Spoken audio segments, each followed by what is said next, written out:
in the Middle East will be taking place at the Dead Sea. How ironic and poetic. And on top of all of that, we have the energy harvesting of a race war with the whole Carmelo Anthony situation. Now, what's wild is how that's not even.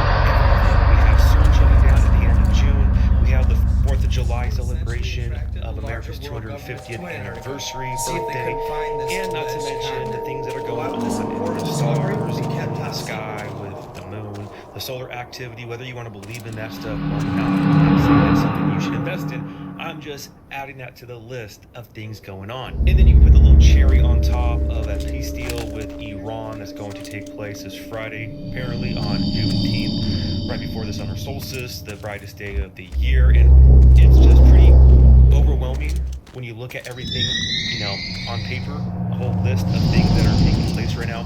And the question, the original video, they are harvesting energy, right? But what are they harvesting? His reasons as to why he believes they're harvesting our energy.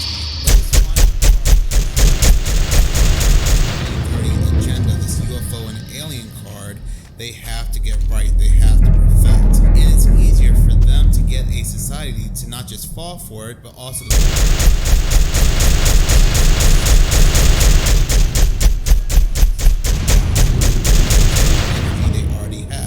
that being said, let's go ahead and see what other people are talking about. Trying to work, your phone is in your pocket, your smartwatch is on your wrist, your earbuds are in the cup holder, and you haven't broken any laws, you haven't committed any crimes, but a system may be quietly recording those devices, linking them to your vehicle, and building a history of where you've been. This system is a new system called Signal Trace.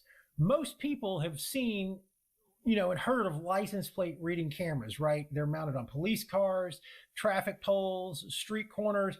Every day they scan millions of license plates and record where those vehicles have been. But Signal Trace takes that surveillance to an entirely different level.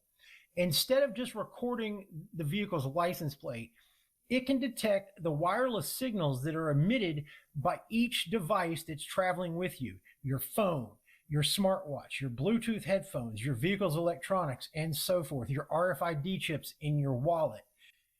The system doesn't read your text messages or listen to your calls. It only needs to recognize the unique digital footprints that those devices emit and constantly broadcast. Every device you have broadcasts these minute electronic signals. It's what it uses to communicate with cell towers and companies and everything like that. And it's how they function properly. And that's what this system tracks onto.